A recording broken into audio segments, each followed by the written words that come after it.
You cannot be delusional and successful at the same time. Let that land. You cannot be delusional and successful at the same time. Here's the problem. Most salespeople are living in delusion, not because they're dishonest, not because they're trying to fool anyone, but because they don't know their numbers. They don't track their activity. They don't measure what actually matters. And without that data, without that cold, hard, objective truth, they're making decisions based on feelings. And feelings lie, especially in sales, especially after rejection. Jeb tells this story that I think about all the time. He's in a sales bullpen working with a team, and he walks up to one of the reps in the middle of the afternoon. The guy looks frustrated, deflated. Jeb asks him how his day's going, and the rep starts venting. Awful, just awful. I've been hitting a brick wall all day. I've made easily 50 calls, and I can't get anywhere. These leads are garbage. Nobody's picking up. I don't know what's wrong. Easily 50 calls. That's what he said. So Jeb asked to see the call log, and the rep hesitates. There's this moment of resistance, but they pull it off. And you know what the number was? 12. 12 calls in 7 hours. Not 50, not even close. 12. Now, here's the thing that makes this story so powerful. The rep wasn't lying. He wasn't trying to decide. He wasn't trying to deceive anyone. He genuinely believed he'd made 50 calls. He would have bet money on it because it felt like 50. And here's why. 2 of his earlier calls that morning had been brutal, harsh rejections, people who were rude, people who hung up on him. And those rejections rattled him. They got inside his head. They disrupted his emotional equilibrium. And after that, every minute felt like an hour. Every call felt like 10. He was so emotionally exhausted from those 2 bad experiences that his perception of reality completely detached from actual reality. This happens all the time. It happens to all of us. We have a hard morning and suddenly we feel like we've been working forever. We get rejected a few times and we start to believe we've been rejected constantly. Our emotions hijack our perception. And without numbers, without objective data to anchor us, we drift into delusion. Jeb puts it perfectly. The false comfort of delusion is warm and fuzzy and far more inviting than the cold edge of reality. We'd rather believe we're working hard than facing the truth that we're not. We'd rather blame the leads than count the calls. We'd rather feel busy than be productive because delusion protects our ego. Reality threatens it. But here's the brutal truth. Delusion feels good in the moment. Reality feels good on payday. You cannot be delusional and successful. So pick one. So let me ask you something. And I want you to be honest with yourself. How many calls did you make last week? Not how many you think you made, not how many you feel like you made. How many did you actually make? Do you know? Can you look it up? Is there a record somewhere? Or are you just guessing? If you're guessing, you're probably wrong. And almost everyone is.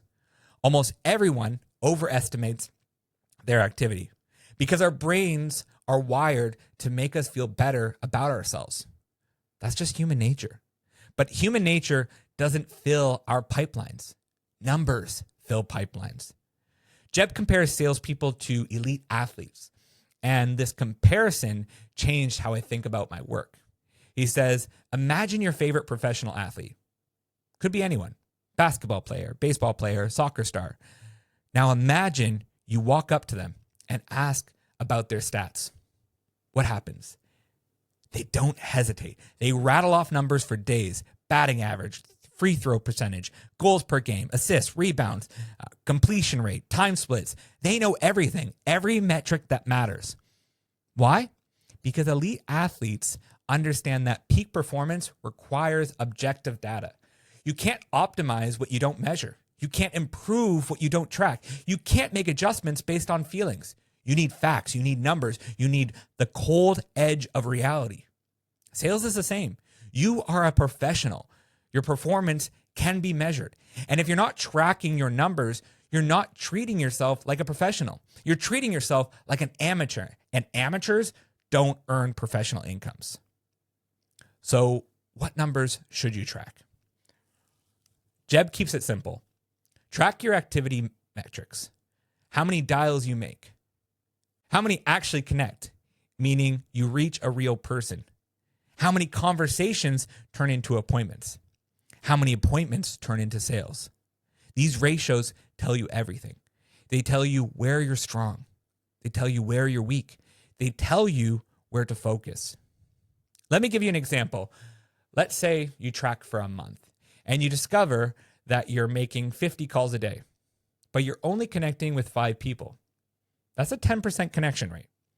That's valuable information. Maybe you need to call at different times. Maybe your list quality is bad. Maybe you're not leaving effective voicemails. You can investigate, you can adjust, you can improve. Now, let's say your connection rate is fine. You're reaching people, but your appointment rate is terrible. Different problem. Now you know it's about what happens once you get someone on the phone. Maybe your opening is weak. Maybe you're not giving them a good reason to meet. Maybe you're talking too much and not listening enough. Again, you can investigate, you can adjust, you can improve. But if you're not tracking, you have no idea where the breakdown is. You're just flailing. You're trying different things randomly. You're hoping something works, and hope is not a strategy. I learned this the hard way too. When I was running my own fitness company, there was a stretch where I was convinced I was working harder than ever. I was exhausted, and at the end of every day, I felt like I was doing everything, and the revenue wasn't there. I started blaming external factors, the market, the competition, the economy, my team, everything except myself. Then I did something I should have done months earlier. I tracked my time for 2 weeks. Every hour, every activity, brutally honest. And what I found was embarrassing. I spent hours on email, hours on admin, hours on tasks that felt productive but weren't generating any money. The actual selling, the actual prospecting, maybe an hour a day, if that. I was the rep who made 12 calls and thought it was 50. I was the guy who felt busy because I was moving around, doing things, checking boxes, but I wasn't doing the things that actually mattered. And until I had the numbers in front of me, until I saw the reality instead of feeling the delusion, I couldn't fix it. Here's what I want you to do. Starting today, not tomorrow, not next week, today. I want you to start tracking. Get a simple system. Get a simple system. A notebook, a spreadsheet, a note app on your phone. It doesn't matter what you use. What matters is that you do it. Track 3 things. How many dials you make, how many conversations you have, how many appointments you set. That's it. 3 numbers every day. At the end of the week, look at your totals. Look at your ratios. Be honest with yourself. And I promise you,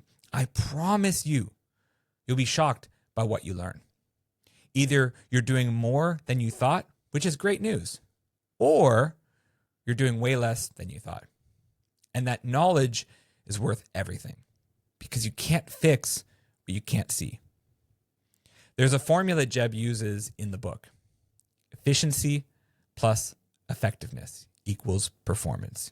E plus E equals P. Now that can sound a little abstract, so let me give you a way to think about it. Imagine you're chopping wood. Efficiently is how many times you swing the axe. Effectiveness is how sharp the blade is. If the blade is dull, you have to swing 100 times to get through the log. If the blade is sharp, you might only have to swing 10. Same result, completely different effort. Tracking your numbers tells you which problem you have. Do you need to swing more, or do you need to sharpen the tool? Are you making enough calls? Or are the calls you're making not working? Without data, you're just guessing. With data, you know exactly where to focus. When you know your numbers, you can optimize both. You can make more calls and you can make better calls. You can increase your conversation. You can attack from both sides. And that's when the results start compounding. But here's the catch. Even when you know your numbers, even when you see the truth, there's still something working against you, something deeper, something psychological. It's the reason you're not making the calls you know you should be making. It's the reason you sit down to prospect and suddenly find yourself doing something else. It's the thing that's been holding you back this whole time, and we need to face it head on. Hey, thanks for checking out this clip from the Sales Evolution Lab podcast. If you found value in this lesson, be sure to hit subscribe to evolve for the future of selling. And if you want the full breakdown, the deeper stories, the practical toolkit, check out the full episode. Just click the video on the screen, and I'll see you there.